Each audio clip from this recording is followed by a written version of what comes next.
All right, well, good evening, New Hope Eugene. Discover you, your strengths, your spiritual gifts. And then the third session is how those come together into what we describe and call our actionable calling. It's August 8th. Get signed up. It's going to be a great time. We'll go actually 8:30 to 1. And I think for many of us, that is our next step. It's a careful exploration of who you are. So we're going to be in 1 Peter. If you're here for the first time, welcome. Great to have you. If you're back a second time, welcome back. For those tuning in online, welcome to you as well. My name's Brandon. I have the wonderful privilege of being one of the pastors on staff. And we'll get our pastor back, our lead pastor back, in a few weeks. Until then, you have to bear with me. You're just going to have to bite down hard and put up with Pastor Brandon for the next couple of weeks. In 1993, one of the greatest ad campaigns got started with just two words: got milk. Some of you remember the professional athletes and celebs with milk mustaches. This act, I don't know if you know this or not, but it came out of California. It was a response to some plummeting milk sales.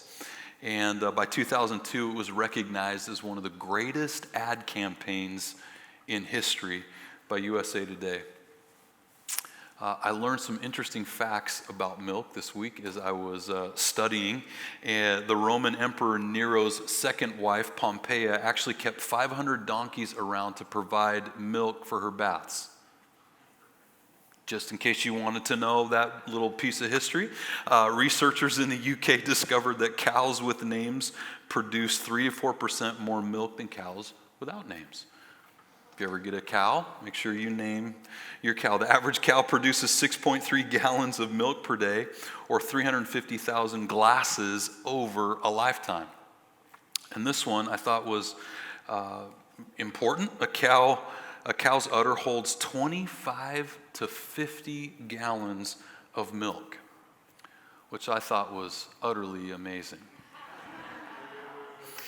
Okay, I'm not here to talk about bathing in milk or naming your cows. Actually, our big idea tonight is this: just as a newborn baby craves milk, just as a newborn baby craves milk, so too is the Christ follower to crave the pure milk of the Word. That's our big idea for this weekend. Our big idea for the series, just by way of reminder, and if you're kind of parachuting into our series, this is week 4 in our series, Our Living Hope. We actually just finished chapter 1 of 1 Peter last week. We took 3 weeks to do that. You can go back and listen to it. We begin chapter 2, just the first 4 verses tonight. It's our big idea for the series. In Jesus, we have a living hope that rewrites and redefines our identity by rewriting and redefining our past, present, and future. You'll remember that 1 Peter, this book of the New Testament that's known as the lovely letter. It has this winsome way about it. It was written by Peter to send just soaring encouragement into the sails of some Christ followers who were really struggling in the region. They were hit by the fires of persecution. They were trying to gain their footing. Some of them are in fear of their lives. Some of them are ready to abandon their faith. And Peter sits down to write them a letter to encourage them on the journey. They were disoriented. I wonder if we can apply any of this to what we're walking through today in our lives and around the world. This week, the title of my message is Clean Up, Fill Up, and Come to Jesus. Clean up, fill up, and come to Jesus. Let's read 1 Peter 2, 1 through 4. I'm actually reading from the New King James Version tonight, and then we're going to listen to it in the Message version. Peter says, therefore, we'll come back to that word, therefore, laying aside all malice, all deceit, hypocrisy, envy, and all evil speaking. As newborn babies, desire the pure milk of the word, that you may grow thereby. If indeed you have tasted that the Lord is gracious. Verse 4, coming to him as to a living stone, rejected indeed by men, but chosen by God and precious. Listen to it in the Message. It goes like this: so clean house, make a clean sweep of all malice and pretense, envy and hurtful talk. You've had a taste of God, Peter says. Now, like infants at the breast, drink deep of God's pure kindness. Then you'll grow up mature and whole in God. He says this, verse 4, welcome to the living stone. I like that. Welcome to the living stone, the source of life. The workman took one look and threw it out. God set it in the place of honor. Peter begins our text with the word therefore. Now, Bible reading 101, Bible interpretation 101 is anytime you come across a therefore, we need to find out why it's great. Awesome. So hermeneutics 101, why is this word there? What's interesting is this, to Peter, this is just a long letter, right? We're the ones who put in, when we assemble the Bible, we put in the chapters and verses so we can reference things. But he's actually going back to, it's a continuation of a thought from chapter 1 that we studied last week. 1 Peter 1:23, for instance, says this, having been born again. So the topic is salvation, which we talked about last week. Having been born again, not of corruptible seed, but incorruptible through the word of God, which lives and abides forever. And then he comes along and he says, in response to this, because of this, therefore, here's what I'm encouraging you to do. Number one, clean up. He says, laying aside, and he gives this interesting list of 5 things: malice, deceit, hypocrisy, envy, and all evil speaking. I love how the Message put it tonight. So clean house. Make a clean sweep of these things in your life. That word in the original language is actually to put away, to get rid of, like taking off old garments, soiled garments. This was a common word used in the New Testament. It is a common word used in the New Testament. An illustration of this is actually early Christians in the first few centuries of the church. They would actually, this sounds a little weird to us, but when someone was going to be baptized, they would actually take off their old clothes. They would baptize them without clothes to create this imagery, a reminder to them and those who were around, family members, those who were there celebrating that old person is gone. Those soiled garments, all of that is gone. And then when they came up out of the waters of baptism, they would put on a new white robe, symbolic of their relationship, their purity in Christ. Peter says to put away these things. Sometimes, church, I like to work with my hands, and so maybe I'm out working on, I'm not a mechanic, but sometimes I work on my vehicles and out in the yard, and I have grass stains, and I'll come barging through the door, and Joy hears me, and it's like she has one eye on whatever she's doing, but she's got one eye on me, right? She wants to make sure that all the stink and all the soiled clothes is off along with all that. Put this stuff away, take it off. And I want us to see, New Hope, I want us to see that Peter beckons us to the process, that we have a decision to make. If we didn't have a decision to make, there's no reason for him to say this. But he says, listen, he's writing to Christ followers. And they still have these things at some degree, to some level, attached to their life that they're choosing not to take off, these soiled parts of their former life. So too we. So too we. That sounds like a song, or sounds like I'm speaking in French or something. We too, church, we too have the same decision to make. Are we going to take these garments off or not? Now, he uses a couple of metaphors, and I want us to see them. Anytime a writer uses a metaphor, it breaks down always at some level. But he uses a couple of pretty good ones. One is that of taking off clothes that we just talked about, kind of soiled clothes. Take this stuff off of your life. That's number one. Number two, that of food, what we ingest, our food cravings. I want you to imagine with me sitting down, you've saved your money, you're gonna sit down at a 4 or 5 course meal. You know, you're gonna take your spouse, you're gonna take your family, it's a special occasion, and you're gonna pick a really expensive restaurant, and you're gonna go enjoy the evening. My wife, Joy, and I did this last year for our 25th wedding anniversary. We were in the area of Disneyland, so we decided to stop by. And before we went, we talked with kind of a Disneyland nerd in our life. And she said, listen, have you heard of a place called the Napa Rose? I said, no, it's a restaurant in Disneyland area. I said, no, I've never heard of it. She said, listen, it's in the Grand Californian. So, are you kidding me? I've never even heard of this. So, no, you have to go. You have to book reservations in advance. You need to save some money because it's expensive, but it'll be one of the best dining experiences you've ever had. You need to sit at something called the chef's counter or the chef's table, and you need seats 5 and 6. Very specific. So I called 2 months in advance, sure enough, and she said, listen, when you call, you need to say this because they're going to say this to you about your reservation, and then you tell them this. So I just followed the instructions all the way down. I got seats 5 and 6 at the chef's counter. It was the most amazing culinary experience I've ever had in my life, the most amazing meal I've ever had in my life. Walked in, we sat down in fact, I think we might have pictures up here. We sat down at what's called the chef's table, and what that is you're sitting at the counter overlooking the kitchen. It was like, if you've ever seen the cartoon, it was like Ratatouille, except you could see into the kitchen, and all the chefs and the pastry chef and the executive chef, the sous chef, all the line cooks. It was amazing. Minus any rats in the kitchen, but it was, so the executive chef comes over, and she interviews us. There's no menus, nothing. Interviews us. Hey, what do you like? What do you not like? Any allergies? Any cravings tonight? What would you like to eat? And it's kind of a surprise. Whatever comes out is what comes out in this. I think it was like a 5-course meal, culminating in dessert. And we're sitting right next to. So yeah, this is a bit of a view, but we had a panoramic view up by Joy's head. That table, that was actually the dessert chef right there. And all evening long, these desserts are coming out across that table to the rest of the restaurant.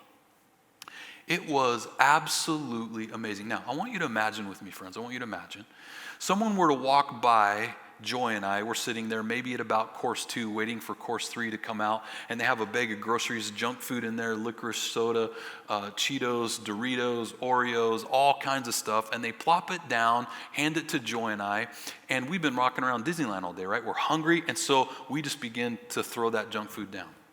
Fill up on the junk food, leaving no room for this wonderful, beautiful meal that's being prepared by these world-class chefs.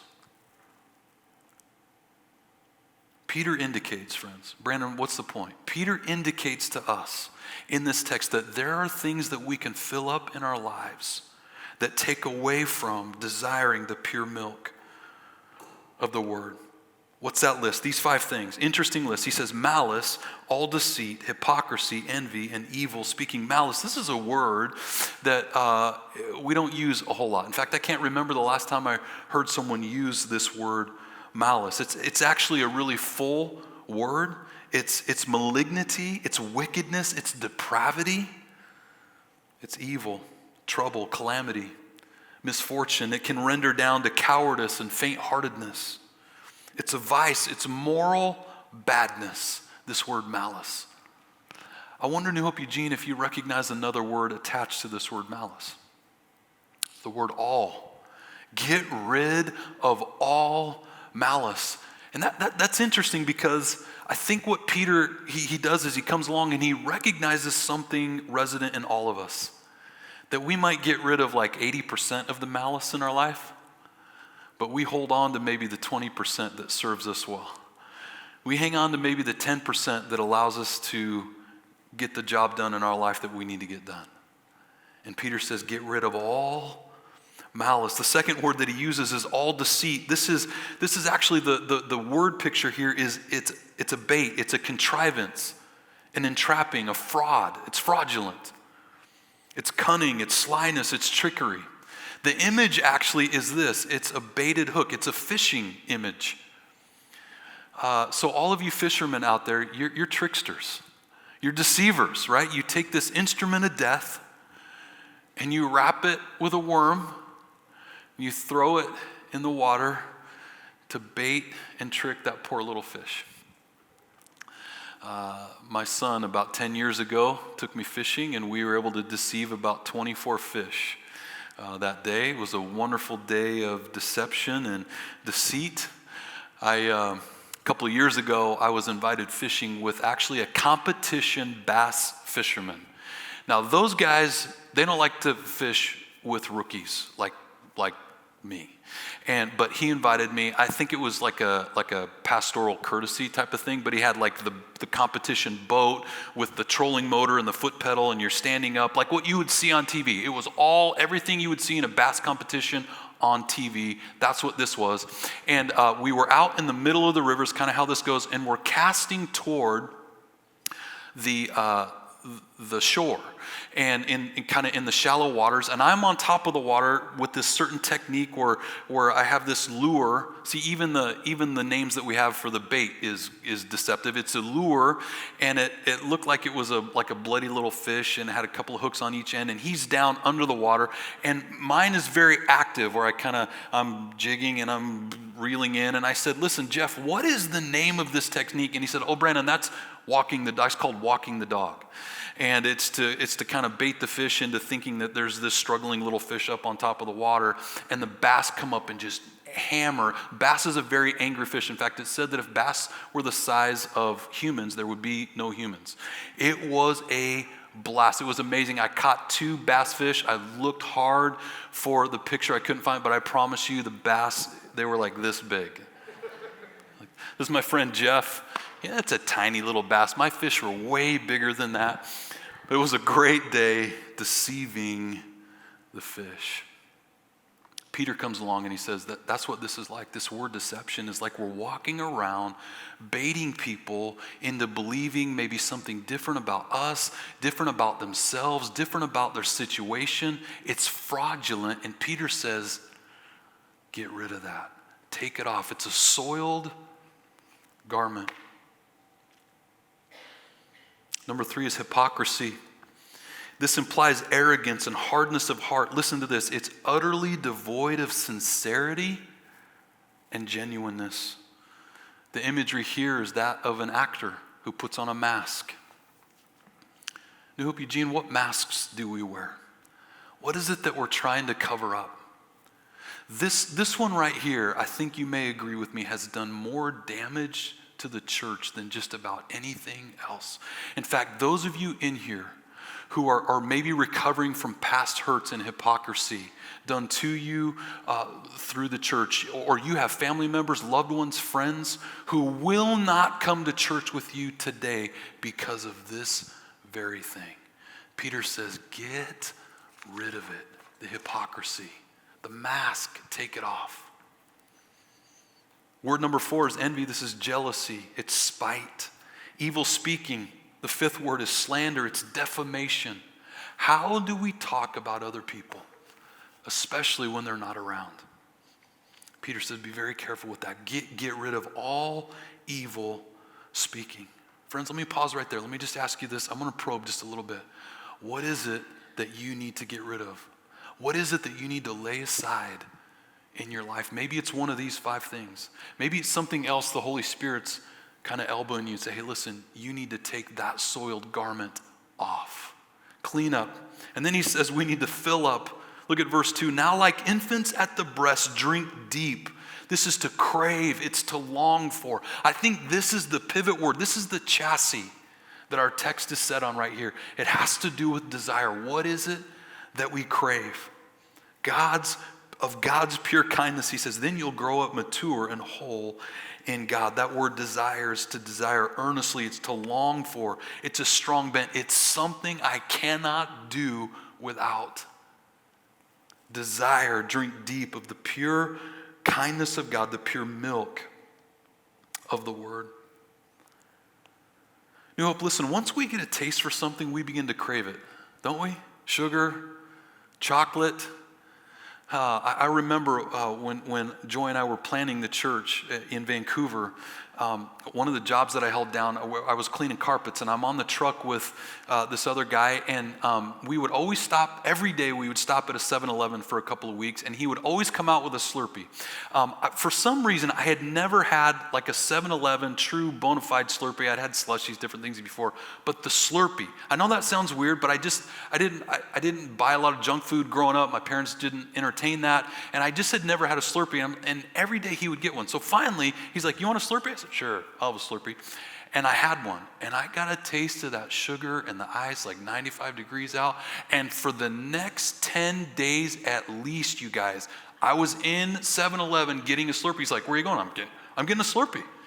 Do you want a Slurpee? I got a craving for the Slurpee. I came home one night to Joy to tell her, I got to stop. This is like kryptonite. This Slurpee. Junk food. How many of you had parents who they would say this, garbage in, garbage out, right? And this is like an axiom for all of life. We put garbage into our minds, garbage comes out of our heart and our mouth. We put garbage into our bodies, we feel like garbage, right? But have you ever noticed the flip side to this is that when we begin to feed on good things, it's almost like our taste buds change and we develop a taste for the healthy things in life as well. Friends, I want to share with you in a second, I'm going to show you a couple of pictures. I want to share with you a little bit of my own journey. And I went back and forth. I almost pulled the plug on this illustration. But I want to use it to illustrate a spiritual point. The reason this is sensitive is because what I'm about to share of my personal journey could be misconstrued. It could be misinterpreted a couple of different ways. And I want to let you know, I want to qualify this just a little bit. I'm going to share some things about my health journey, about my weight loss journey, not to set myself up as the expert, and certainly not for some accolade or hand clap. In fact, I don't need any of that. That is not the reason I'm sharing this with you. I really want to illustrate a spiritual point. In fact, I'm sharing this more to my discredit than to my credit. Okay, good? Okay, and I know that this is a sensitive area and a sensitive subject. So there's in sharing this illustration, it's not to place a judgment on anyone else. It's to share part of my story, part of my journey. So I grew up, just so you know, overweight my whole life, with the exception of kind of middle school and high school through puberty and all that kind of stuff. But I was made fun of incessantly. It was called every name in the book that you could think of, and then lost weight kind of through middle school, high school, playing sports, and then I gained a bunch of weight. So this is probably circa 2013, 2014. Maybe at kind of my heaviest weight in my marriage. And then in about 2015, I dropped about 53 pounds. That's my daughter and I up on the top of Mount St. Helens. We climbed St. Helens. And then when you all met me about a year and a half ago, I had gained about 30 pounds of that 53 pounds back. So it's like this. Probably speaks to my, when it comes to food, when it comes to weight loss, all this stuff, it's mental for me, emotional, it's spiritual for me. Maybe not for you, but this is my story. And then at the beginning of this year in January, I went on another journey and I was able to get another chunk of that off. But the first pictures, Brandon, what's the point? The first pictures that you saw of me up there, this is a Brandon craving other things, craving unhealthy things, developing a taste, filling up on things that I shouldn't be filling up on. And Peter comes along and he says, rather do this, like newborn babies crave the pure spiritual milk of the word. That word milk is actually, it's an interesting translation. It's actually logic. So we would render it this way: the pure spiritual logic of the word. There's a mystery and a miracle to the Bible, to Jesus, and yet there's also a logic to it. There are things that make sense about it. We don't just check our brains at the door when we come to Jesus. Crave the pure spiritual logic of the word. Do we do this, friends? Do we fill up on the right things? You see, our filling up is what helps us maintain our cleanup. When we fill up on the pure spiritual milk of the word, it helps us keep those soiled garments off and out of our lives. He goes on, he says, since you have already tasted the goodness and kindness of the Lord. I think our text tonight uses the word if. I don't love that. It really should read this way: since you've tasted the goodness of God. Peter recognizes that these Christians that he's writing to, they have tasted the goodness of God. That's why they turn their lives over to him. Since you've tasted the goodness of God. And when we taste the goodness of God, some of you are shaking your head, yes. It's like a snowball and we don't want anything else. And finally, he says, come to Jesus. Come to Jesus, clean up, fill up, and come to Jesus. Verse 4, coming to him as to a living stone, rejected indeed by men, but chosen by God and precious. Again, the message, welcome to the living stone, the source of life. The workman took one look and threw it out. God set it in the place of honor. And Peter would come along and say to his Christian friends who are fighting for their lives, I know that you've placed Jesus in the place of honor in your life as well. I want you to notice that word, coming to him. One translation says this, as you come to him. In other words, friends, keep coming to him. It's not just once. How many of you went to school just one day and it's like, ta-da, I've learned everything I need to learn in life? Right? Or those of you who've worked hard to maybe get your body in shape. Did you show up at the gym just one time? It's like, hey, look at this body. Right? Or gentlemen with your spouse. Did you give your wife flowers just one time and compliment her just once and just say, I've done my romantic duty for the life of this marriage? No, those are wells that we come back to over and over and over again. Brandon, how do I do this with Jesus? How do I keep coming to Jesus? How do I fill up on Jesus? Friends, when I pray, I'm coming to Jesus. When I ask him for wisdom and insight, I'm coming to Jesus. When I attend church, it's an opportunity to come to Jesus. When I worship, it's an opportunity to come to Jesus. When I encourage someone else, when I serve someone else, when I pray with another individual, I come to Jesus. When I pause and I think, what would the Spirit of God want me to do in this situation, maybe with this person? I'm coming to Jesus. And friends, it's not just taking off and cleaning up the old garments and standing there looking at the old garments trying to protect myself in a defensive posture. That isn't what Peter's saying. He's saying, listen, we need to do that. Take all those soiled garments off, turn around and go pursue Jesus and fill up on him, the living stone. And the goal isn't arrival in Jesus. I don't know if you know this or not, but we're not going to arrive fully in Jesus this side of heaven. It will happen one day. The goal is pursuing Jesus every day of our lives. Clean up, fill up, and come to Jesus. So I want to ask you a couple of questions tonight. New Hope.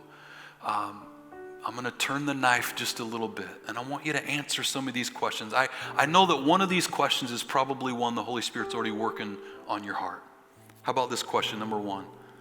What do you crave? What are you craving in your life? How about this, number two? What do you need to get rid of? What do you need to clean up? What soiled garment do you need to take off? What have you lost a taste for? Implied in that you need to regain a taste for.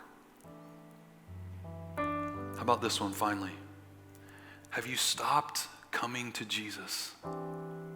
Have you stopped enjoying the kindness and goodness of God?